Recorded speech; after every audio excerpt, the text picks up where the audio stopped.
Hello friends, हम लोग आज शुरू कर रहे हैं एनसीईआरटी रसायन विज्ञान कक्षा 11वीं का तीसरा अध्याय तत्वों का वर्गीकरण एवं गुणधर्म में आवर्तिता। ठीक है, तो तत्वों का वर्गीकरण आपने देखा है, पीरियोडिक टेबल किस तरह से बनाए जाते हैं, थोड़ा बहुत आपने कक्षा 9वीं 10वीं में भी देखा है।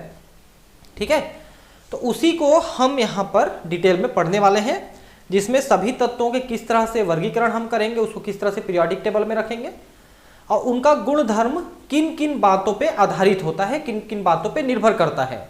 जैसे वो वर्ग में एक के बाद एक नीचे आते हैं और आवर्त में एक के बाद एक बाजू में जाते हैं। तो आवर्तिता का मतलब ये है कि जो गुणधर्म है वो किस तरह से समानता और किस तरह से असमानता दिखाते हैं, उनको हम यहाँ पर पढ़ेंगे, है ना। Classification of elements and periodicity in properties, तीसरा अध्याय है। ठीक है, तो यहाँ पर देखिए ग्लेंटी-सीबर्ग ने एक यहाँ पर एक कथन दिया है, एक फ्रेज दिया है। आवर्त सारणी प्रामाणिक तौर पर रसायन शास्त्र का अत्यंत महत्वपूर्ण विचार है। प्रतिदिन विद्यार्थी को इससे सहायता मिलती है, खोजकर्ताओं को नई दिशा मिलती है और व्यवस्थित रूप में संपूर्ण रसायन शास्त्र का संक्षिप्त वर्णन मिलता है।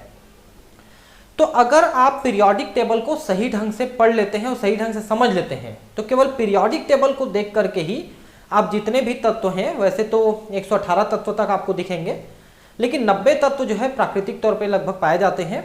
तो इन सभी तत्वों के रासायनिक भौतिक गुणों का आपको जो है जानकारी आपको मिल जाएगी अगर आप पीरियोडिक टेबल पढ़ना समझ गए, जान गए तो।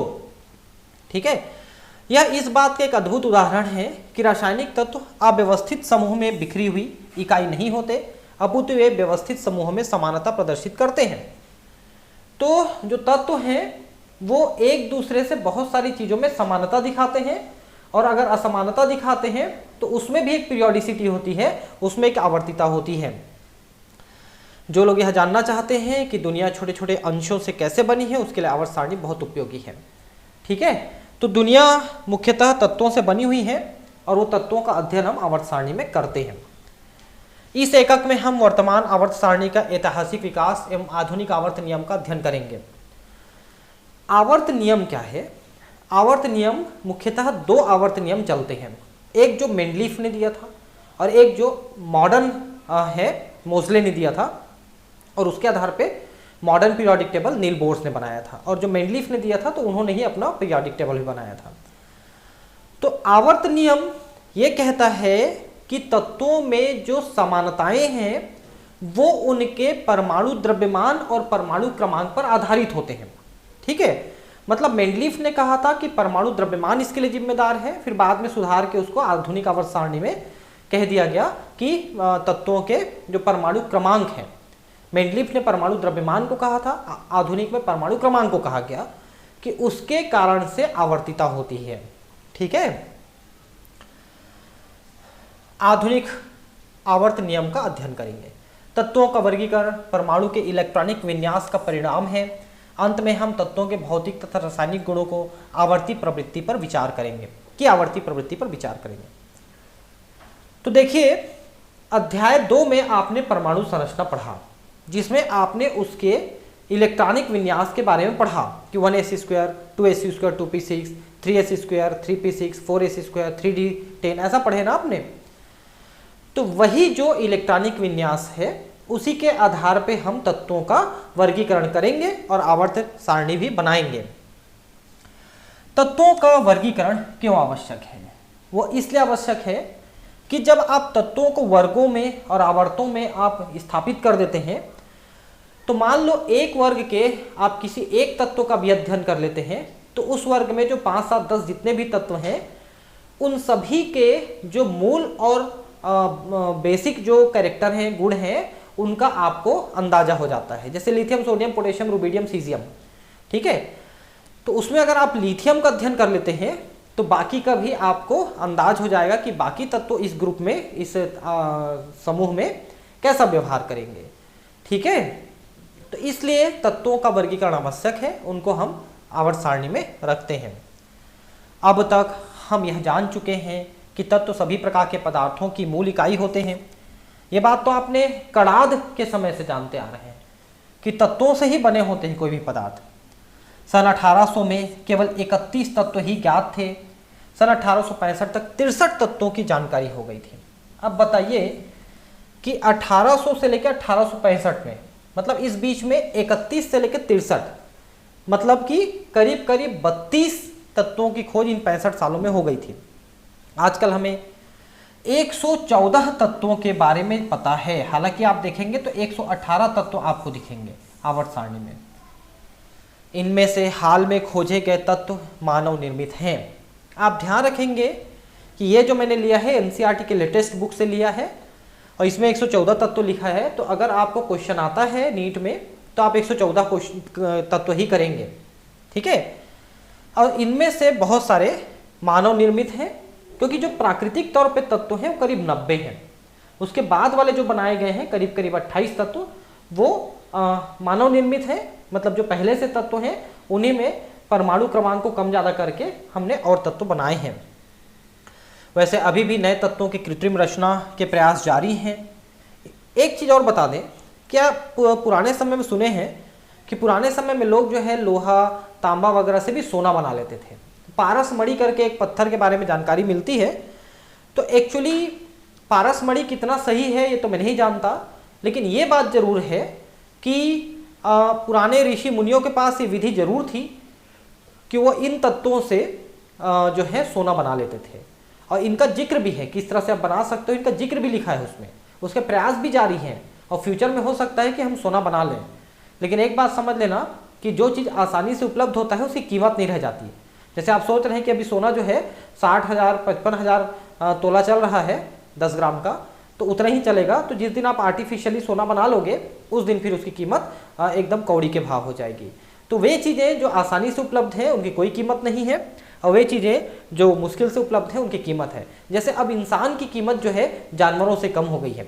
अगर आप एक शेर को मार देते हैं तो आपको जेल हो जाएगी, लेकिन एक शेर आपको मार देता है तो उस शेर का कुछ नहीं बिगड़ेगा, ठीक है।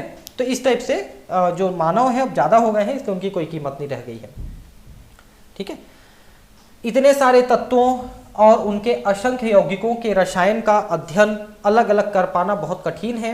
इस कठिनाई को दूर करने के लिए वैज्ञानिकों ने तत्वों का वर्गीकरण करके इस अध्ययन को संगठित और आसान बनाया है।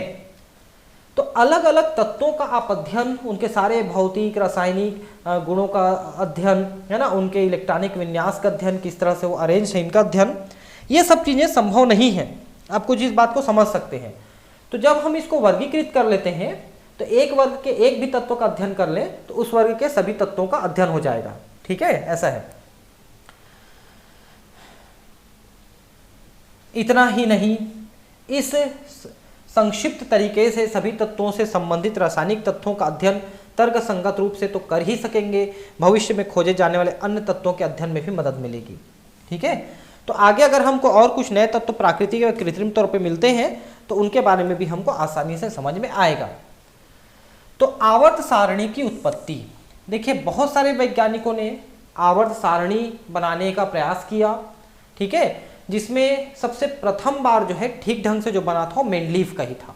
उससे पहले कई वैज्ञानिकों ने प्रयास किया, लेकिन उन्होंने कोई बहुत अच्छा तरीके से नहीं बना पाया। तत्वों का वर्गीकरण समूहों में, आवर्तिता नियम एवं आवर्त सारणी का विकास वैज्ञानिकों द्वारा अनेक अवलोकनों तथा प्रयोगों का परिणाम है। सर्वप्रथम जर्मन रसायनज्ञ जॉन डोबेराइनर ने सन 1800 के प्रारंभिक दशकों में इस बात की ओर संकेत किया कि तत्वों के गुणधर्मों में निश्चित प्रवृत्ति होती है। तो सबसे पहले डोबेराइनर ने ही ये चीज बताया था कि तत्वों में आवर्तिता होती है, का मतलब तत्वों में एक निश्चित तरीके से उनमें भौतिक और रासायनिक गुणों में बदलाव और समानताएं होती हैं। सन 1829 में उन्होंने समान भौतिक एवं रासायनिक गुणों वाले 3 तत्वों के समूह त्रिकों की तरफ ध्यान आकर्षित कराया, ठीक है। अभी जो इससे पहले जो दिखा था, अब देखिए ये इन्होंने त्रिक बनाया है, जैसे लिथियम सोडियम पोटेशियम, ये अभी भी एक ही समूह में है ना, आप देखिएगा आवर्त सारणी को, ठीक है। इनका परमाणु भार 7, 23 और 39 है, क्योंकि शुरू में जो वैज्ञानिक थे उनको ये लग रहा था कि परमाणु भार ज़्यादा महत्वपूर्ण है। बाद में मेंडलीव के बाद जब आधुनिक पे कार्य शुरू हुआ तब लोगों को समझ में आया कि नहीं, परमाणु भार से ज़्यादा जो महत्वपूर्ण है वो परमाणु द्रव्यमान है, तो फिर उसको परमाणु क्रमांक है।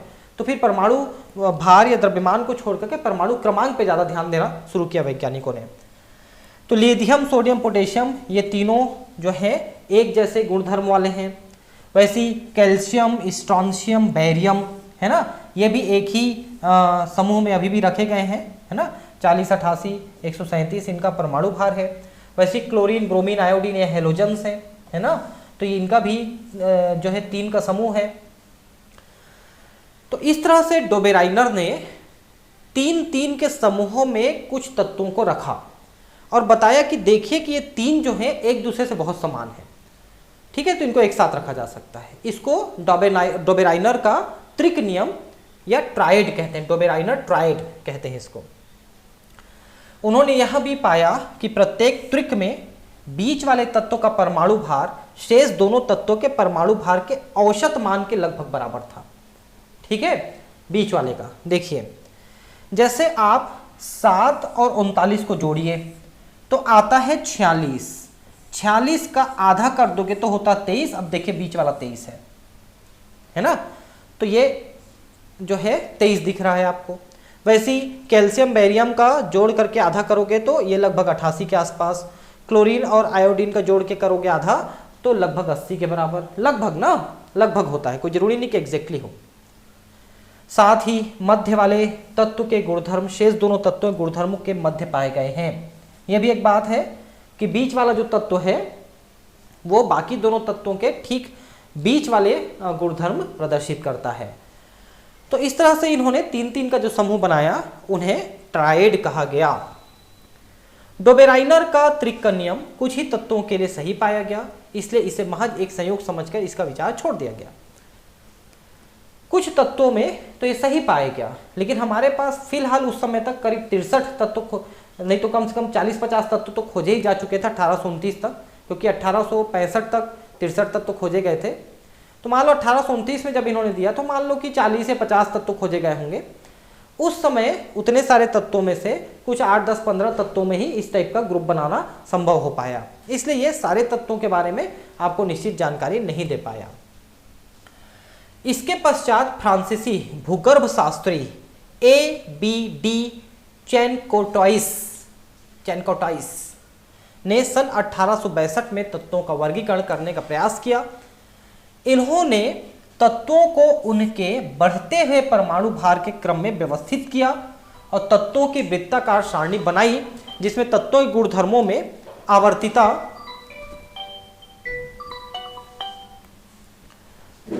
एक मिनट है ना, ये थोड़ा मेरा फोन आ गया था, कोई बात नहीं है, प्रयास किया और तत्वों की वृत्ताकार सारणी बनाई, जिसमें तत्वों के गुणधर्मों में आवर्ती पुनरावृत्ति को दर्शाया गया। तो इन्होंने मतलब वृत्ताकार सारणी बनाई, ठीक है। अब इसमें चूंकि एनसीईआरटी में चीज़ नहीं दिया है तो मैंने एक्स्ट्रा आपको बताने का भी प्रयास नहीं किया। इसमें एनसीईआरटी को थोड़ा सा लिमिट करके ही पढ़ा रहा हूँ मैं, ताकि आपके वर्कलोड ना बढ़े। मैं जब एनसीईआरटी खत्म कर लूँगा उसके बाद फिर मैं आपको डिटेल पढ़ाऊँगा। जो बाकी बुक्स हैं, जो रेफरेंस बुक्स हैं, प्रदीप है, ABC है ना, अच्छी अच्छी बुक्स है मार्केट में, उनमें से फिर मैं आपको पढ़ाऊँगा। अभी मैं फिलहाल इसको बहुत ज़्यादा आपको नहीं बढ़ा के पढ़ाऊँगा, ठीक है ना। तो जो चैनकोटाइस हैं इन्होंने एक वृत्ताकार सारणी बनाई, लेकिन इनकी एक बड़ी विशेषता ये थी कि उन्होंने परमाणु भार को बढ़ते हुए क्रम में रखा, ठीक है, जिसमें तत्वों के गुणधर्मों में आवर्ती पुनरावृत्ति को दर्शाया गया। यह भी अधिक ध्यान आकृष्ट नहीं कर सका। क्यों? क्योंकि जब आपने वृत्ताकार बना दिया तो आप कहाँ से शुरू करेंगे, कहाँ अंत करेंगे, ये दिक्कत था। दूसरा, उस वृत्त में सारे तत्वों को रखना भी संभव नहीं हो पाया था, है ना, कुछ नए तत्वों के लिए जगह भी नहीं बन रहा था। ऐसे बहुत सारे प्रॉब्लम यहाँ पर आए चैनकोटाइस के आवर्त सारणी में, ठीक है। अंग्रेज रसायनज्ञ जॉन एलेक्जेंडर न्यूलैंड, इनका बहुत बड़ा काम रहा है। 1865 में अष्टक नियम, लॉज ऑफ ऑक्टेव्स को विकसित किया।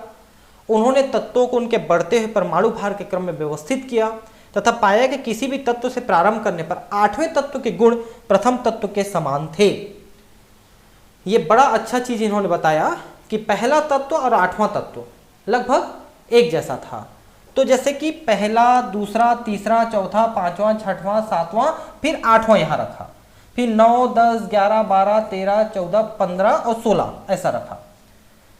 तो हर आठवां तत्व जो था वो एक दूसरे के समान थे, तो उनको हम एक एक ग्रुप में रखते गए, फिर ये भी एक ग्रुप बना, फिर ये भी एक ग्रुप बना, फिर ये भी एक ग्रुप बना, क्योंकि इसके आठवां में ये आ रहा है, इसके आठवें में ये आ रहा है, ऐसा हुआ ना।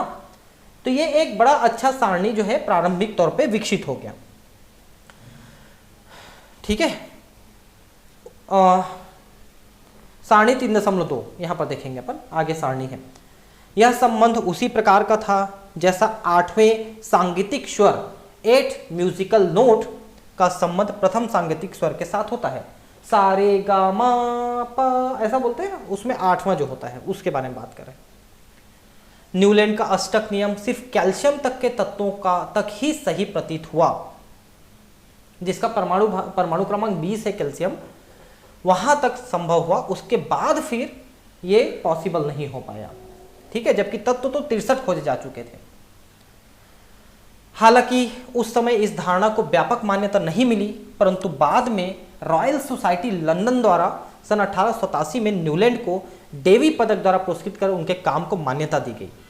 इनकी सबसे बड़ी विशेषता क्या थी कि इन्होंने सीधे सीधे परमाणु भार को बढ़ते क्रम में अरेंज किया। ठीक है, तो प्रारंभिक तौर पे कहेंगे तो एक ठीक ठाक आवर्त सारणी इन्होंने बनाना शुरू किया था। रूसी रसायनज्ञ दमित्री मेंडलीव, अब काम शुरू हुआ सही ढंग से।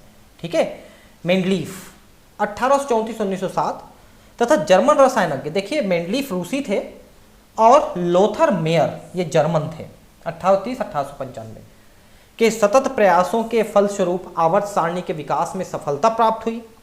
स्वतंत्र रूप से कार्य करते हुए दोनों रसायनज्ञों ने सन 1869 में प्रस्तावित किया कि जब तत्वों को उनके बढ़ते हुए परमाणु भारों क्रम में व्यवस्थित किया जाता है, तब नियमित अंतराल के पश्चात उनके भौतिक और रासायनिक गुणों में समानता पाई जाती है।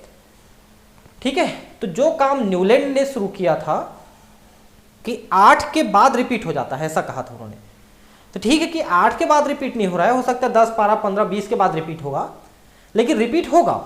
इसी चीज को मेंडलीफ ने और जर्मन वैज्ञानिक लोथर मेयर ने, इन दोनों मिलकर के इस चीज को आगे बढ़ाया।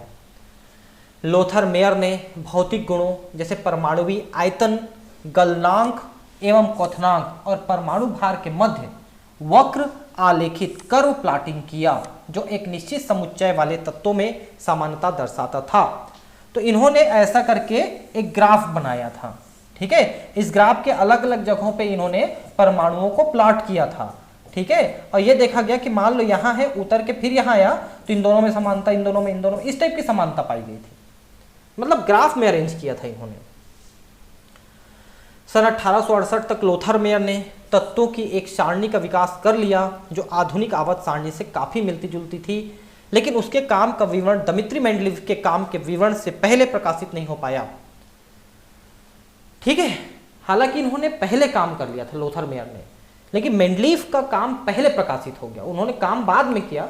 एक्चुअली क्या होता है, मैं आपको एक चीज बता दूं कि जब हम रिसर्च करते हैं तो रिसर्च में जो हमको मिलते हैं फाइंडिंग्स, उनको हम एक पेपर में लिखते हैं, मतलब एक रिसर्च पेपर बोलते हैं, उसमें लिखते हैं, फिर उसको जर्नल्स में प्रकाशित करते हैं। जर्नल्स क्या होते हैं, मैगजीन्स होते हैं, आजकल सब ऑनलाइन हो गए हैं, तो जर्नल्स में प्रकाशित करते हैं उनको, तो उसको पढ़ के वैज्ञानिकों को उसके बारे में मालूम होता है कि क्या चीज हुआ है करके।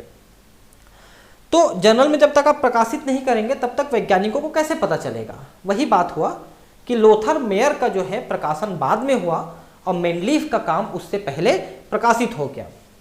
ठीक है, आधुनिक आवर्त सारणी के विकास में योगदान का श्रेय दमित्री मेंडलीव को दिया गया है, इसलिए मेंडलीव का चूंकि पहले प्रकाशित हो गया तो मेंडलीव को इस पे ज्यादा वेटेज दे दिया गया। हालांकि आवर्ती संबंधों के अध्ययन का आरंभ डोबेराइनर ने किया था, किंतु मेंडलीव ने आवर्त नियम को पहली बार प्रकाशित किया।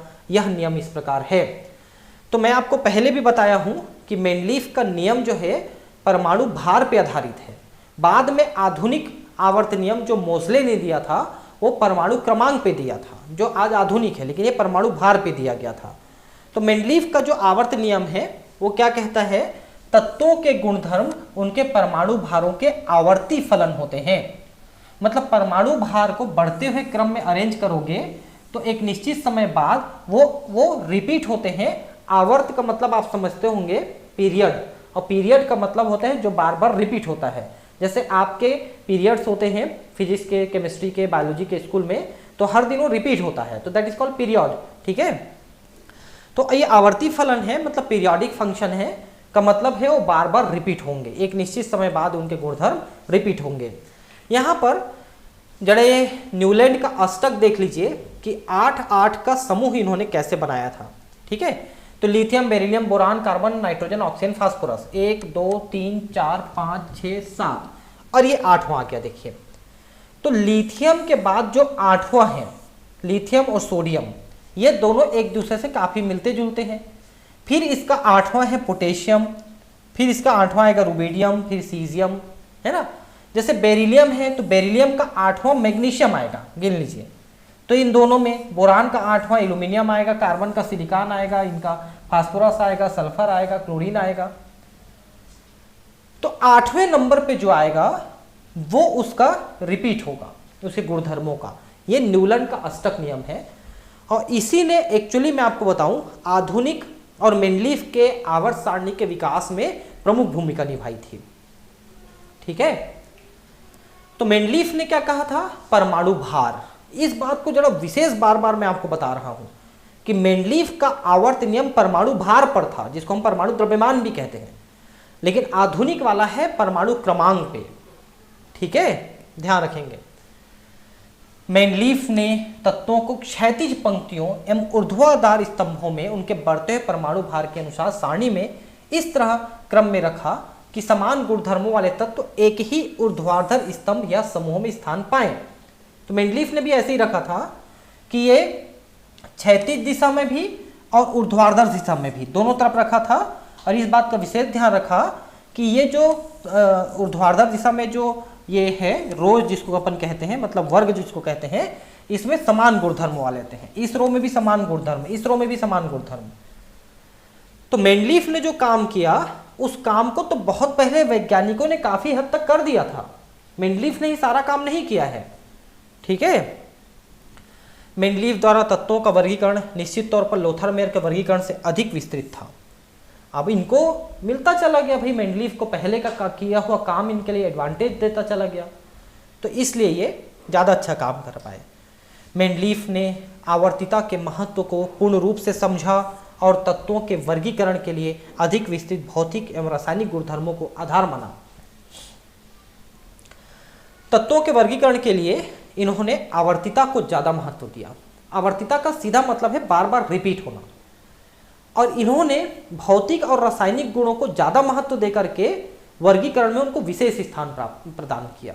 ठीक है, विशेष रूप से मेंडलीफ ने तत्वों द्वारा प्राप्त यौगिकों के मूलानुपाती सूत्र यानी एम्पिरिकल फार्मूला तथा उनके गुणधर्मों की समानता को आधार माना। ठीक है, तो मूलानुपाती सूत्र जो था, जैसे कि मान लो आप कार्बन कहते हैं तो CH2O n टाइम्स। ठीक है, तो n में आप जितना लिखते जाओगे, ये 2 3 से शुरू होते हैं, 3 4 5 6 7 8, वो सभी शुगर्स हैं।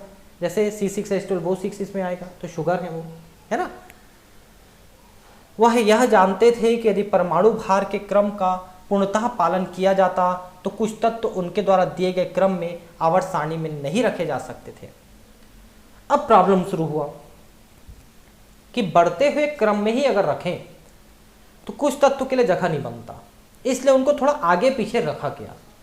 तो मेंडलीफ के आवर्त सारणी में ये कुछ कमियां थी जो आधुनिक आवर्त सारणी में हटाई गई, क्योंकि इन्होंने परमाणु भार के बढ़ते क्रम में रखा। आज हम परमाणु क्रमांक के बढ़ते हुए क्रम में रखते हैं, इसलिए आधुनिक आवर्त सारणी ज़्यादा सटीक बनता है। उन्होंने समान रासायनिक गुण दर्शाने वाले तत्वों को आवर्त सारणी में उचित स्थान देने के लिए उनके परमाणु भारों के क्रम की उपेक्षा की। तो कई जगह इन्होंने अपने ही नियम को ताक पे रख दिया। इनका नियम यह था कि हम परमाणु भार के बढ़ते हुए क्रम में रखेंगे, लेकिन उन्होंने भौतिक रासायनिक गुणों का जब अध्ययन किया तो कुछ तत्व बढ़ने के बजाय कम वाले जगह पे आ गए। ऐसा भी हुआ, ये गलतियां हुई। उदाहरण के तौर पर आयोडीन, जिसका परमाणु भार समूह 6 के तत्वों टेलुरियम से कम था, को समूह 7वें में फ्लोरीन, क्लोरीन, ब्रोमीन आदि के साथ गुणधर्मों में समानता के आधार पर रखा गया। मतलब यह था कि आयोडीन का परमाणु भार टेलुरियम से कम था, उसके बावजूद उसके बाद में रखा गया। जैसे टेलुरियम से ज्यादा के को रखा जाता, उस जगह पे रख दिया गया। क्यों रख दिया गया? क्योंकि उसके ज्यादा वाले जगहों पे रखने पर ही उसके भौतिक रासायनिक गुण मैच कर रहे थे। तो फ्लोरीन, क्लोरीन, ब्रोमीन, आयोडीन को एक साथ रखा गया। अगर परमाणु भार के बढ़ते क्रम में रखते तो उसको वहां पर रखना संभव नहीं था, लेकिन रासायनिक भौतिक गुणों को देखते हुए उनको वहां पर रखा गया। हालांकि आधुनिक आवर्त सारणी में भी वहीं पर है, लेकिन मेंडलीफ के नियम के आधार पर गलत हो गया, आधुनिक नियम के आधार पर वो सही होता। अब देखिए कितना बड़ा कोइंसिडेंस रहा। ठीक है,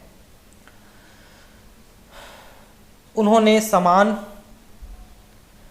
समान गुणधर्मों वाले तत्वों को एक समूह में रखने की प्राथमिकता को आधार मानते हुए प्रस्तावित किया कि कुछ तत्व जो खोजे नहीं गए थे के लिए सारणी में कुछ रिक्त स्थान छोड़ दिए गए।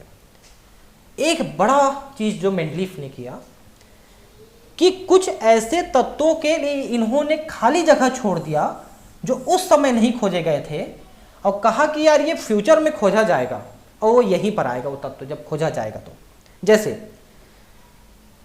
जब मेंडलीफ की आवर्त सारणी पब्लिश हुई थी तब गैलियम तथा जर्मेनियम की खोज नहीं हुई थी।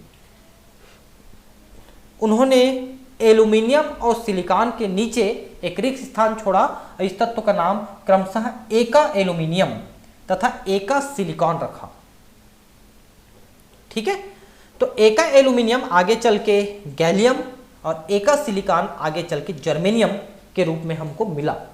तो उनका नाम पहले से इन्होंने प्रस्तावित कर दिया था। ये अलग बात है कि हमने वो नाम नहीं रखा, लेकिन जगह वहीं पर रखा, एका एल्यूमिनियम और एका सिलिकॉन, जो बाद में गैलियम और जर्मेनियम। मेंडलीफ ने न केवल गैलियम और जर्मेनियम तत्वों के होने की प्रागुक्ति मतलब भविष्यवाणी की कि ये चीज आगे मिलेगा हमको, बल्कि इन तत्वों के कुछ भौतिक गुणधर्मों का ब्यौरा भी दे दिया था। पहले से बता दिया था कि यहाँ पर जो मिलेगा ना वो ऐसा रहेगा, और वो वही हुआ। बाद में खोजे गए इन तत्वों के प्रागुक्त गुणधर्मों तथा प्रायोगिक गुणधर्मों को सारणी 3.3 में सूचीबद्ध किया गया है, जो कि लगभग एक जैसा है। देखेंगे अपन आगे, देखते हैं सारणी 3.3 आगे देखेंगे, कहीं पर मैंने लगाया है उसको भी। मेंडलीफ की मात्रात्मक प्रागुक्तियों और कालांतर में उनकी सफलता के कारण उन्हें और उनकी आवर्त सारणी को काफ़ी प्रसिद्धि मिली। मेंडलीफ की सन 1905 में प्रकाशित आवर्त सारणी को चित्र 3.1 में दर्शाया गया है। इनको भी देखेंगे अपन। ठीक है, ये देखिए, एका एल्यूमिनियम यानी कि गैलियम मिला और एका सिलिकॉन जो जर्मेनियम मिला। इनका क्या क्या इन्होंने बताया था, देखिए। तो इन्होंने जो होना चाहिए वो बताया। ठीक है, तो परमाणु भार इन्होंने बताया था कि 68 के आसपास रहेगा और गैलियम का 70 मिला हमको। वैसी जर्मेनियम का 72 रहेगा ऐसा बताया, तो 72.6 मिला परमाणु भार। घनत्व भी इन्होंने बता दिया था, करीब करीब 5.9 के आसपास रहेगा, एग्जैक्टली उतना ही मिला गैलियम का। और जर्मेनियम का 5.5 बताया था, तो थोड़ा सा कम यानी 5.36 मिला। गलनांक निम्न रहेगा बोला था, अब देख सकते हैं कि 302। ठीक है, ये केल्विन में है, ध्यान रखेंगे। 373 उबलता है, 273 0 डिग्री होता है। तो 273 और 2 75 यानी 25 और 2 27 27 एक मिनट 72 372 27 वही करीब 28-30 डिग्री के आसपास इसका गलनांक है। इसका गलनांक इन्होंने उच्च बताया था और ये 1231 केल्विन मिला हमको, काफ़ी उच्च है। ऑक्साइड E2O3 रहेगा बताया था, और इसका देखिए कि Ga2O3 एग्जैक्टली वही मिला। इसका ऑक्साइड EO2 रहेगा बताया, देखिए GeO2 एकदम एग्जैक्टली सही मिला। क्लोराइड का सूत्र भी Cl3 रहेगा बोला था, देखिए Cl3 मिला। इसका Cl4 रहेगा बोला था, ये भी देखिए Cl4 मिला। तो एका एल्यूमिनियम यानी गैलियम और एका सिलिकॉन यानी जर्मेनियम, इनके बारे में जो इन्होंने भविष्यवाणी की थी, प्रागुक्ति की थी, वो लगभग सही निकली है। ठीक है, ऐसा है। और मेंडलीव की जो आवर्त सारणी है आप देख सकते हैं किस तरह से हुआ, मेंडलीव द्वारा प्रकाशित आवर्त सारणी। तो इन्होंने आप देख सकते हैं 0, 1, 2, 3, 4, 5, 6, 7 और एक 8 समूह बनाए इन्होंने, ठीक है। और 8 समूह बना करके जो उस समय के खोजे गए करीब 63 एलिमेंट्स को इन्होंने रख दिया था, ठीक है। तो ये इन्होंने परमाणु भार के बढ़ते क्रम में रखा था, ठीक है। तो 4 है, देख सकते हैं, मतलब ये 19, 4 है, 19 है, 7 है, 23 है, मतलब इनका आवर्त सारणी आप देख सकते हैं कि एक एक जो खंड है इसमें, उसमें 2-2 तत्व को रखा है, ध्यान देंगे बहुत सारे में, ठीक है। हीलियम नियॉन आपको पता है कि दोनों जो है नोबल गैस है, एक साथ रखा। आर्गन भी इसी समूह में है, क्रिप्टॉन है, जिनान है, देख सकते हैं। हाइड्रोजन, लिथियम, सोडियम, पोटेशियम, है ना। ये कॉपर थोड़ा सा गलत हो गया यहाँ पर, है ना। कॉपर आजकल हम अलग कर दिए हैं, कॉपर यहाँ से हट गया। फिर रुबिडियम है, सीजियम है। यहाँ पर कॉपर, देखिए एक चीज ध्यान रखेंगे कि मेंडलीव के आवर्त सारणी में, ठीक है, जो इधर वाले हैं वो एक जैसे मिलेंगे आपको,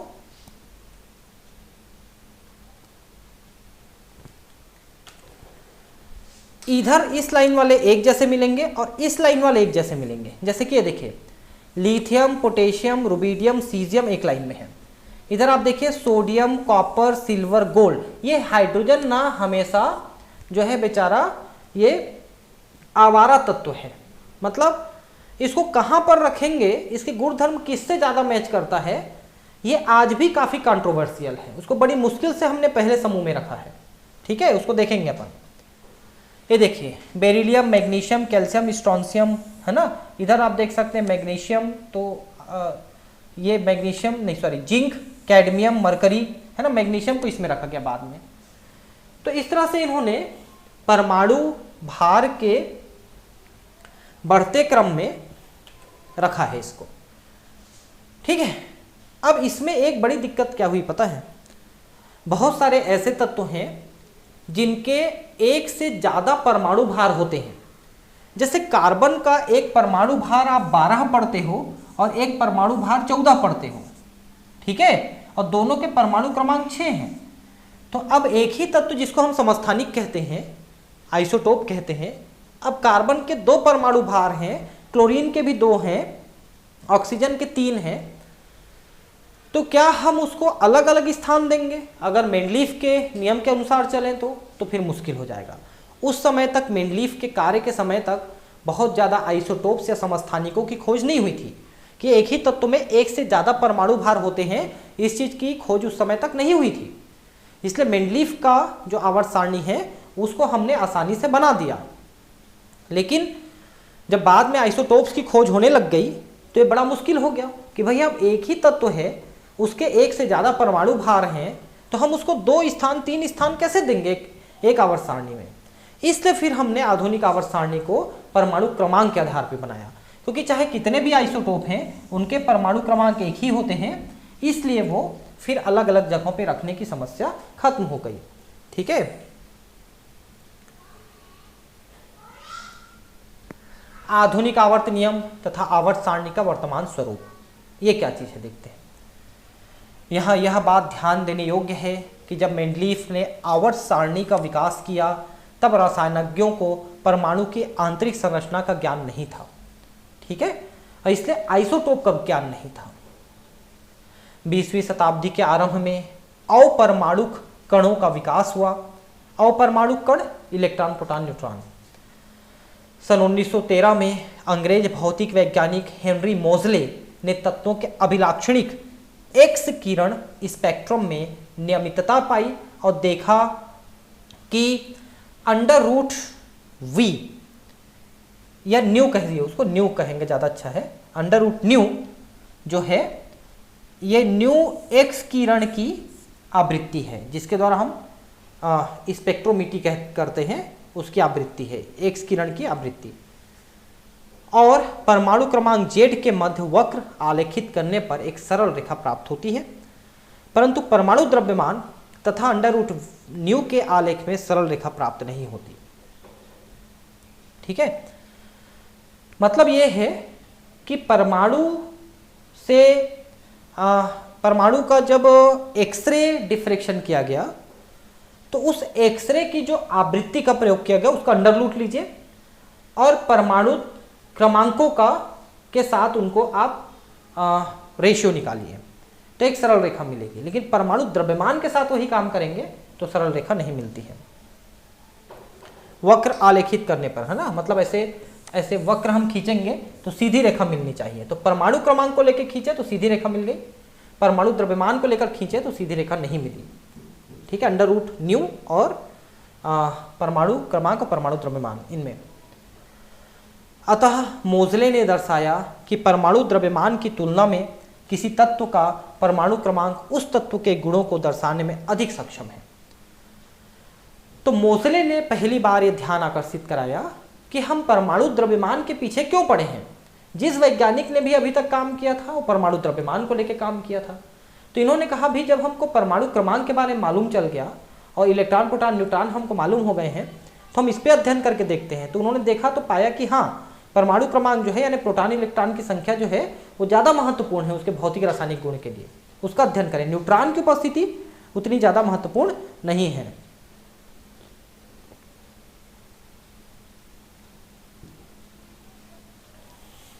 ठीक है, इसी के अनुसार मेंडलीफ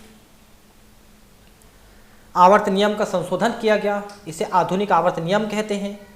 तो मोसले के नाम पे आवर्त नियम है और नील बोर्स के नाम पे आवर्त सारणी है, आधुनिक वाला, ध्यान रखेंगे। तत्वों के भौतिक तथा रासायनिक गुणधर्म उनके परमाणु क्रमांकों के आवर्ती फलन होते हैं।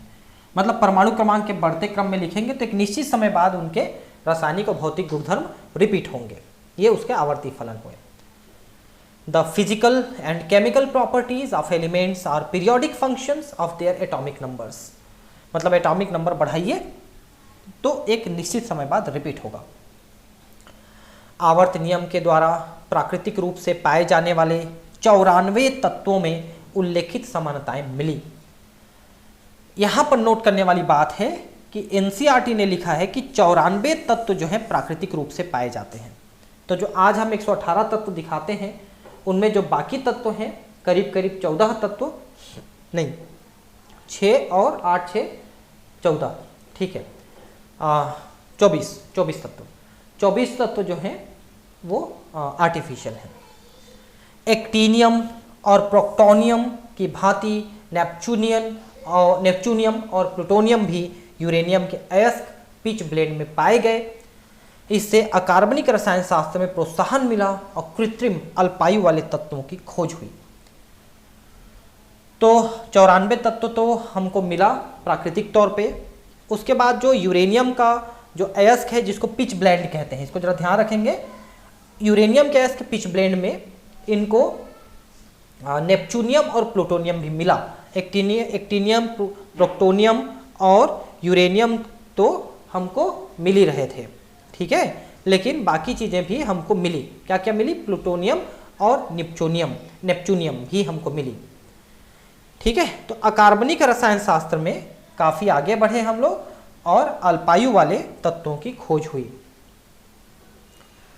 आप पहले पढ़ चुके हैं कि किसी तत्व का परमाणु क्रमांक उस तत्व के नाभिकीय आवेश, प्रोटॉनों की संख्या या उदासीन परमाणु पर स्थित इलेक्ट्रॉनों की संख्या के बराबर होता है।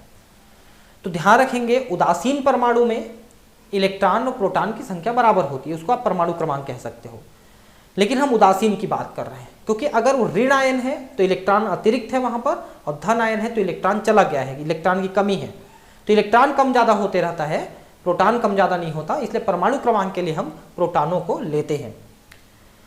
इसके पश्चात क्वांटम संख्याओं की सार्थकता और इलेक्ट्रॉनिक विन्यासों की आवर्तिता को समझना सरल हो जाता है। तो क्वांटम संख्या जो n, l, m ये सब हैं उनको हम आसानी से समझ सकते हैं, ठीक है। अब यह स्वीकार कर लिया गया है कि आवर्त नियम तत्वों तथा उनकी यौगिकों के भौतिक रासायनिक गुणों का फलन है जो तत्वों के इलेक्ट्रॉनिक विन्यास पे आधारित है। क्योंकि जो परमाणु क्रमांक है उसी के आधार पे हम इलेक्ट्रॉनिक विन्यास करते हैं और इलेक्ट्रॉनिक विन्यास में अंत में क्या लिखते हैं, जैसे S² या P6 या D10, है ना, या F14 क्या लिखते हैं अंत में, उसके आधार पे तत्वों के गुणधर्म मैच करते हैं। अगर वो एक जैसे हैं तो एक जैसे गुणधर्म रहेंगे। जैसे आखिरी में अगर सभी के S² है तो सभी एक जैसे हैं, आखिरी में P है तो ऐसा, ठीक है। तो एक जैसे इलेक्ट्रॉनिक विन्यास वालों का गुणधर्म भी एक जैसा होता है, ये कहना है। समान समय पर आवर्त सारणी के विभिन्न रूप प्रस्तुत किए गए हैं। कुछ रूप तत्वों की रासायनिक अभिक्रियाओं तथा संयोजकता पर बल देते हैं, जबकि कुछ अन्य इलेक्ट्रॉनिक विन्यास पर। तो आवर्त सारणी कई प्रकार से बनाए गए हैं, कुछ तो रासायनिक अभिक्रियाओं के आधार पर बनाए गए, कुछ उनके इलेक्ट्रॉनिक विन्यास के आधार पर बनाए गए। इसका आधुनिक स्वरूप, जिसे आवर्त सारणी का दीर्घ स्वरूप कहते हैं, बहुत सरल तथा अत्यंत उपयोगी है और इसे चित्र 3.2 में दर्शाया गया है। तो आगे हम देखेंगे चित्र जिसमें दर्शाया गया है। और आधुनिक आवर्त सारणी के विकास में बोर का काफी योगदान रहा, नील बोर्स का, ठीक है। क्षैतिक पंक्तियों में जिन्हें मेंडलीफ ने श्रेणी कहा था को आवर्त कहा जाता है। मतलब ऐसा जो आगे बढ़ता है वो आवर्त है और ऐसा जो आगे बढ़ता है वो वर्ग है, ध्यान रखेंगे इसको। तो क्षैतिज पंक्तियों में जिसे मेंडलीफ ने श्रेणी कहा था, क्षैतिज पंक्तियों को मेंडलीफ ने श्रेणी कहा था, आज हम उसे आवर्त कहते हैं। और ऊर्ध्वाधर स्तंभों को वर्ग कहते हैं, इसको उन्होंने भी वर्ग कहा था। समान बाह्य इलेक्ट्रॉन विन्यास वाले तत्वों को ऊर्ध्वाधर स्तंभों में रखा जाता है, जिन्हें वर्ग या परिवार कहा जाता है, ठीक है। तो एक वर्ग में ऊपर से नीचे जो जो तत्व आते हैं उनके गुणधर्म, इलेक्ट्रॉनिक विन्यास लगभग एक जैसे हैं, इनको वर्ग या परिवार कहा जाता है। IUPAC के अनुमोदन के अनुसार वर्गों को पुरानी पद्धति 1A 2A है ना, ऐसा B ऐसा है ना, 1A 2A 2B ऐसा सबको नाम दिया गया है। तो 1A 7A 8A ऐसा, फिर 1B से लेके 7B तक के स्थान पर उन्हें 1 से 18 तक की संख्याओं में अंकित करके निरूपित किया गया है, ठीक है। तो पहले जो है 1A 2A 3A 4A वैसी 1B 2B 3B ऐसा रखा गया था, बाद में उनको सीधा सीधा 1 से 18 तक के ऐसे कॉलम बना दिए गए हैं, 1 से 18 तक के कॉलम, ठीक है। उनको पहले 1A 2A 1B 2B इस तरह से निरूपित किया जाता था। आवर्त सारणी में कुल 7 आवर्त हैं। थोड़ी संख्याएं आप ध्यान रखिए कि पहली बात तो ये कि वर्ग की संख्या 18 है, ठीक है, आवर्त की संख्या 7 है। मतलब आवर्त क्या मतलब 1 2 3 4 ऐसा, ये आवर्त है, और वर्ग 1 2 3 4 ये वर्ग है। तो ऐसे वर्ग वाले 18 हैं और आवर्त वाले 7 हैं, ठीक है। आवर्त संख्या आवर्त में तत्वों की अधिकतम मुख्य क्वांटम संख्या n को दर्शाती है, ठीक है। जैसे प्रथम आवर्त है, जैसे प्रथम आवर्त है, ठीक है। तो प्रथम आवर्त में 2 तत्व उपस्थित हैं। इसके बाद के देखिए मुख्य क्वांटम संख्या n को दर्शाता है, मतलब उसके तत्वों में कितने कक्षक हैं।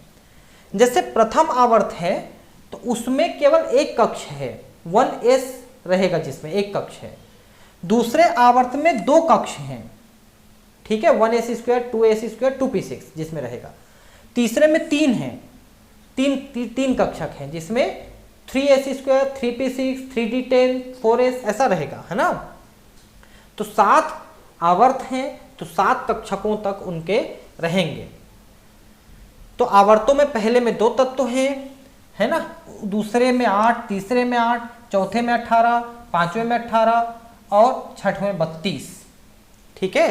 प्रथम में 2 तत्व हैं, इसके बाद के आवर्तों में 8 8 18 18 और 32, तो 6 ही हुए। और 7वां वाला अपूर्ण है, क्योंकि अभी जो है इसमें खोज जारी है, इसमें बढ़ता जा रहा है।